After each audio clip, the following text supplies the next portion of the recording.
Welcome to our U.S. briefing program. Today, we have some exciting headlines to cover, starting with a significant ruling in favor of press freedom. A U.S. judge has ordered the Trump administration to lift restrictions on the Associated Press after they refused to rename the Gulf of Mexico. The ruling highlights the importance of equal treatment for journalists and the First Amendment, raising questions about press freedom under the current administration. Next up, President Trump's new tariffs are shaking up global trade. With rates soaring as high as 104% for Chinese goods and other nations facing increases too, experts are warning that this could lead to a full-blown trade war.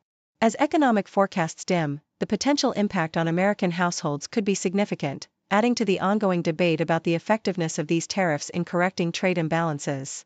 Lastly, Manchester United manager Ruben Amorim has called the club's upcoming trip to Hong Kong a small sacrifice for fans. Scheduled for May 30th, this postseason match aims to engage with global supporters while addressing financial pressures. Despite concerns about player welfare, Amorim assures fans that the team will be well prepared for the trip.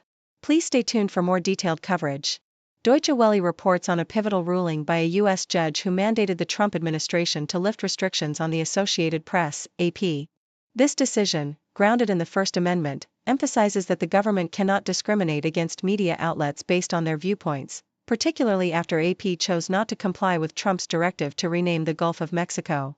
Judge Trevor N. McFadden's injunction highlights the principle that if the government allows access to some journalists, it cannot exclude others. The AP expressed satisfaction with the ruling, viewing it as a victory for press freedom. However, the White House has not yet indicated if it will comply or appeal, and a final ruling is anticipated in the coming months. CNN discusses the significant tariffs imposed by President Trump on a range of American allies and adversaries, aimed at rectifying perceived trade imbalances and bolstering U.S. manufacturing. The tariffs, particularly severe on China, have reached as high as 104%, igniting fears of a global trade war. While Trump defends these measures as necessary to protect American interests, economists warn that they could lead to increased consumer prices and potentially a recession. The tariffs also threaten to disrupt global supply chains and lead to retaliatory actions from affected countries, particularly China, which has vowed to respond aggressively. Analysts are divided on the potential economic fallout, with some predicting dire consequences while others believe a resolution may still be possible. In a separate analysis, CNN highlights the escalating tensions between the U.S. and China as Trump's tariffs spark a fierce trade battle. This confrontation marks a significant shift in U.S.-China relations, which have deteriorated over the years due to various grievances including intellectual property theft and market access issues. Despite Trump's aggressive stance, China appears prepared to withstand the economic pressure, viewing the conflict as a test of national resolve. With both nations unwilling to back down, the implications for American consumers could be severe, leading to increased prices on essential goods and potential job losses. The analysis suggests that the chaotic nature of Trump's trade policy could undermine U.S. credibility and complicate future negotiations, leaving both countries entrenched in a potentially damaging standoff.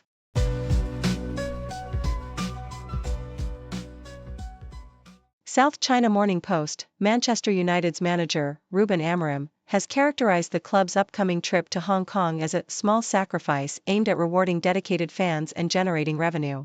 Scheduled for May 30th, the match will take place shortly after a friendly in Malaysia and the conclusion of the Premier League season.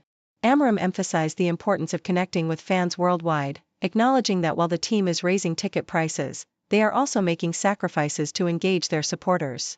He expressed confidence in managing player welfare during the busy schedule, indicating that this tour could benefit the team's performance while allowing fans to see their favorite players in person. South China Morning Post, in a groundbreaking achievement, Chinese researchers have utilized a real quantum computer to enhance an artificial intelligence (AI) model with a staggering 1 billion parameters, marking a significant milestone in the intersection of AI and quantum computing. The team from Hefei, using the Origin Wukong quantum computer, reported an 8.4% improvement in training performance and a 76% reduction in parameters. This innovative approach, termed quantum-weighted tensor hybrid parameter fine-tuning, combines quantum and classical techniques to expedite AI training. The success of this project not only demonstrates the practical application of quantum technology in AI but also highlights the potential for improved accuracy in specialized tasks, such as mental health assessments and mathematical problem solving.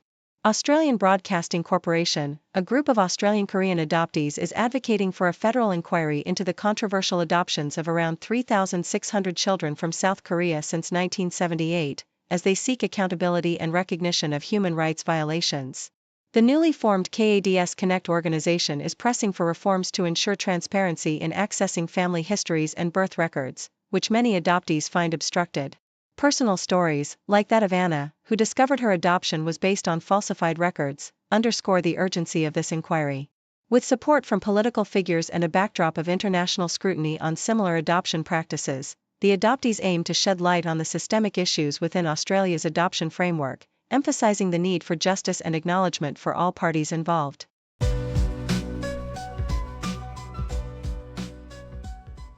South China Morning Post reports that influential Chinese commentators suggest that China may retaliate against the United States' increased tariffs on Chinese goods, which have risen to an unprecedented 104%.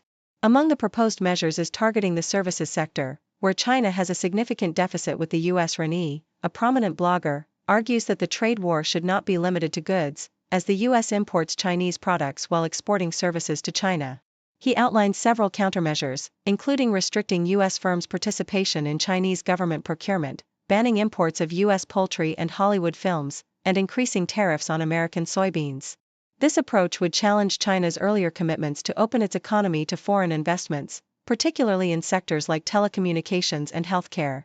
Meanwhile, Ren notes that the popularity of Hollywood films in China is waning, indicating a potential shift in audience preferences. The Australian Broadcasting Corporation highlights a public feud between Peter Navarro, a senior trade advisor to former President Trump, and entrepreneur Elon Musk, which has arisen in the wake of Trump's tariffs. Navarro, known for his hardline stance on trade and tariffs, has been influential in shaping the administration's trade policy, advocating for high tariffs on countries with significant trade deficits with the U.S., including China and the EU. Musk, a proponent of free trade, criticized Navarro's economic credentials, leading to a heated exchange on social media.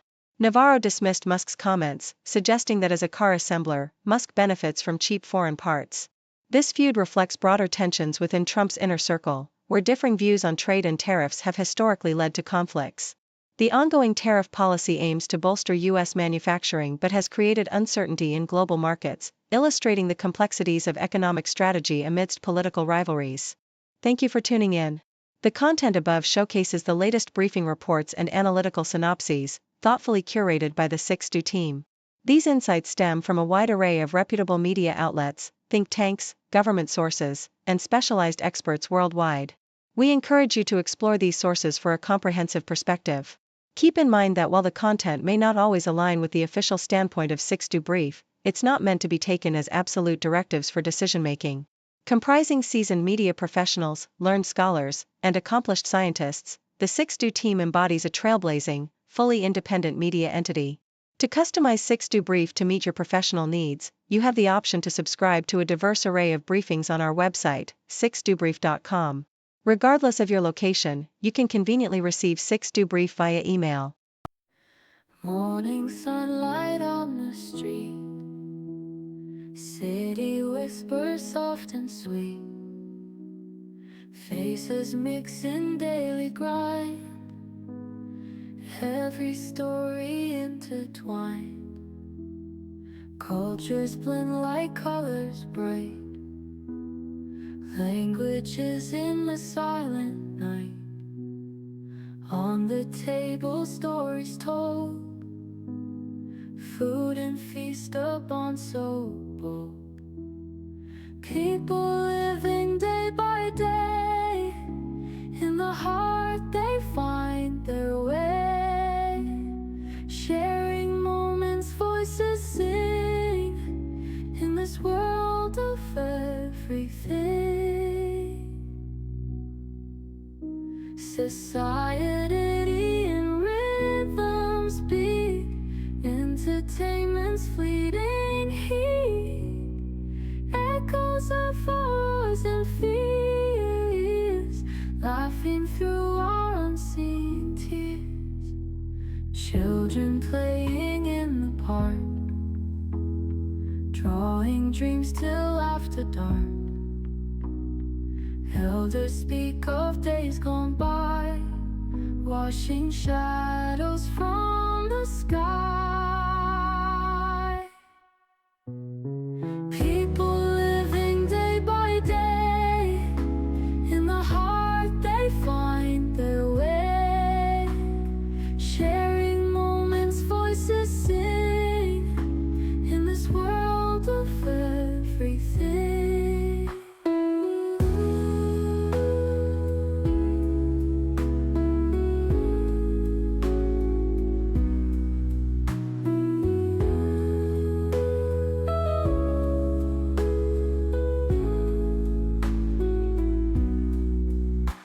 society.